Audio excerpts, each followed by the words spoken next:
Langit pagi itu seolah menahan napas. Di antara deru kendaraan yang tak pernah benar-benar berhenti, rel kereta di Bintaro membentang seperti garis takdir dingin, lurus dan tak terelakkan. Matahari menggantung rendah, mewarnai segalanya dengan semburat jingga yang indah, terlalu indah untuk sebuah hari yang akan dikenang dengan duka. Tak ada yang tahu bahwa dalam hitungan menit, suara klakson akan berubah menjadi jeritan, bahwa langkah-langkah biasa akan berubah menjadi kepanikan, bahwa hari yang dimulai seperti hari lainnya akan berakhir sebagai tragedi yang tak terlupakan.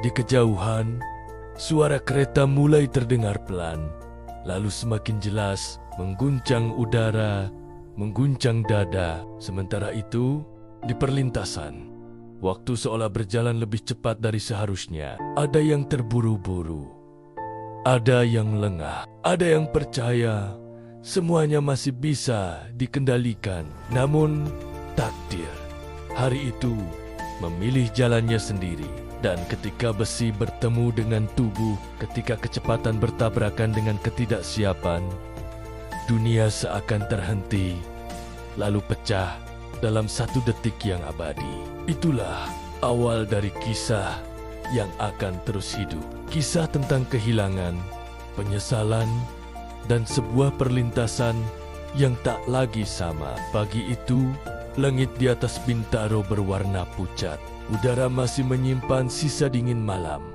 dan embun menempel di dedaunan yang diam. Namun kehidupan sudah bergerak perlahan. Tanpa tahu, takdir sedang menyusun sesuatu. Di atas rel yang memanjang membelah permukiman, sebuah kereta melaju dengan napas berat. K225 Rangkas Bitung Jakarta membawa ratusan jiwa para pencari nafkah. Ibu-ibu dengan tas belanja, pelajar dengan seragam kusut, dan lelaki-lelaki yang menggenggam harapan. Gerbongnya penuh, sesak, dan riuh oleh percakapan kecil tentang hidup. Di pintu, beberapa orang berdiri berpegangan erat, membiarkan angin pagi menerpa wajah mereka. Mereka tidak tahu bahwa setiap detik membawa mereka lebih dekat.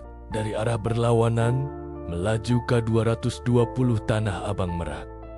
Sama padatnya, sama hidupnya. Di dalamnya, seorang ibu memeluk anaknya yang masih tertidur. Seorang pria membaca koran pagi, dan beberapa penumpang saling berbagi cerita ringan, tertawa kecil. Namun di balik rutinitas itu, ada sesuatu yang keliru. Sinyal yang seharusnya menjaga jarak diam. Komunikasi yang seharusnya memastikan keselamatan terputus. Dua jalur yang seharusnya sekat pisah, kini menjadi satu garis lurus. Dan waktu terus berjalan.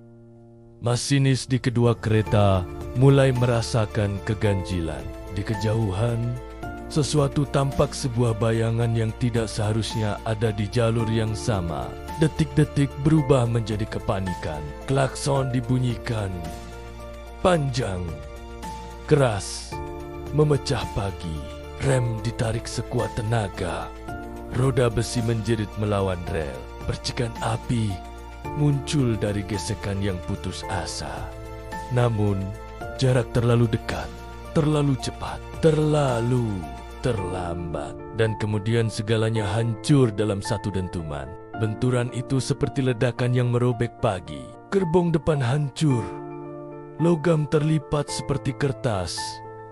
Kaca pecah menjadi hujan tajam yang berterbangan. Tubuh-tubuh terlempar.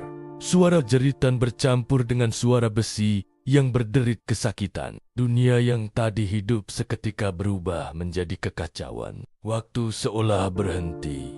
Asap tipis naik dari reruntuhan. Bau logam panas memenuhi udara. Suara tangisan mulai muncul, pelan, lalu semakin keras memanggil dalam ketidakpercayaan. Seorang pria merangkak keluar dari celah sempit.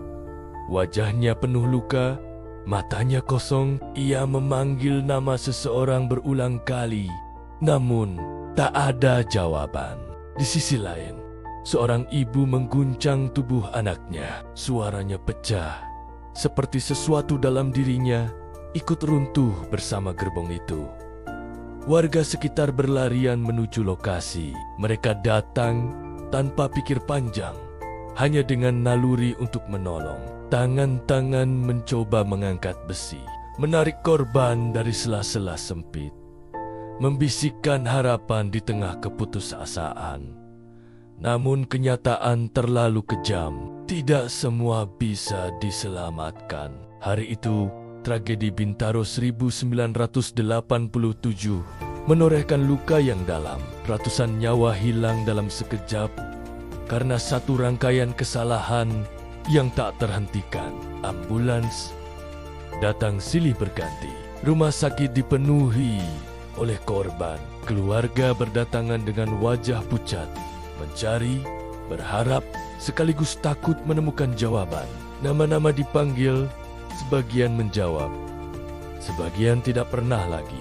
Dan ketika matahari mulai condong ke barat, cahaya keemasannya menyinari rel yang kini sunyi. Tak ada lagi suara percakapan, tak ada lagi tawa pagi, hanya sisa-sisa tragedi yang diam, menjadi saksi bisu bahwa hidup bisa berubah dalam satu detik. Bintaro tak pernah banner-banner sama lagi. Di tempat itu, waktu seolah meninggalkan bekasnya. Setiap denting rel, setiap suara kereta yang melintas membawa gema dari masa lalu mengingatkan bahwa di sana pernah ada pagi yang hancur oleh takdir. Dan bagi mereka yang selamat, tragedi itu hidup dalam sunyi.